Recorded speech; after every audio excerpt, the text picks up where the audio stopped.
سلام، وخت مو بخیر. پام راګرځم د نن ورځې څلور تازه مهم او وروستیو خبرونو ته. په دوو جلا بریدونو کې 8 پاکستاني پولیس وژل شوي دي. په پاکستان کې پر پوځیانو د دوو جلا بریدونو په نتیجه کې 8 تنه وژل شوي دي. لومړی برید پرون ناوخته د شمالي وزیرستان د تخیل په سیمه کې د پوځیانو پر موټر وشو.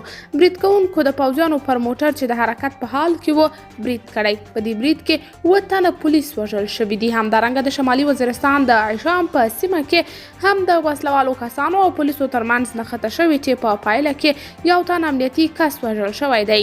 پاکستاني پولیسو ویلي چې له دې بریدونو وروسته په سیمه کې د وسلوالو د نیولو په موخه یې د پلټنې عملیات پیل کړي دي.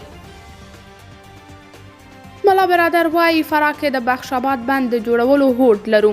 د رئیس الوزرا مرستیال ملا عبدالغني برادر فراه ولایت ته سفر کړی او ویلي دي چې د بخش آباد د بند جوړولو هوډ لري.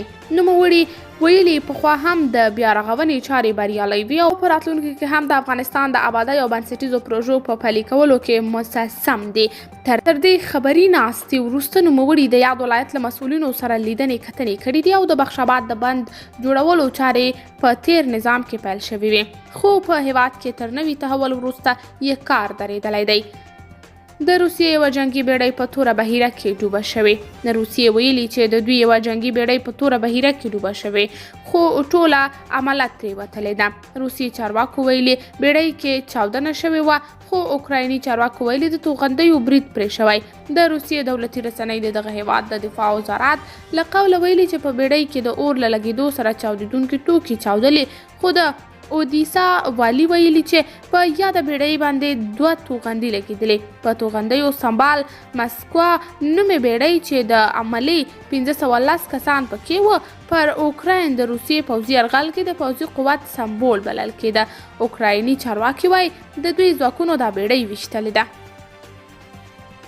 فلیپو ګراندي وایي پر اوکراین د جګړې له امله افغانستان باید هیر نشي. د ملګرو ملتونو د کډوالو عالی کمشنر ویلي د اوکراین د کډوالۍ کړکېچ له کبله باید په افغانستان کې ناوړه بشري وضعیت او اقتصادي پیاوړتیا هیره نشي. فلیپو ګراندي چې له امریکا سره د افغانستان او اوکراین د پرمختګ په اړه د خبرو لپاره واشنګټن ته تللی و، ویلي چې اداره یې د امریکا له مرستې پرته نشي کولای چې د افغانستان د ستونزو په ګډون له روانو بشري او اقتصادي بحرانونو سره مبارزه وکړي. په افغانستان کې ناوړه بشري وضعیت او کډوالۍ او دغه راز په اوکراین کې روان کړکېچ د ملګرو ملتونو د کډوالۍ عالی کمشنر اړ کړ چې واشنګټن ته سفر وکړي. نوموړي پر نړیوالې ټولنې غږ کړی چې د افغانستان د اقتصاد د پیاوړتیا او پکې د بشري ناورین د مخنیوي لپاره خپلې بشري هڅې روانې وساتي.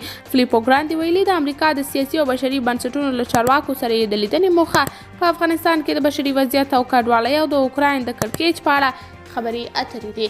قدرمنو لیدونکو، دا و تر دې مهاله تازه دقیق مهم او وروستي خبرونه.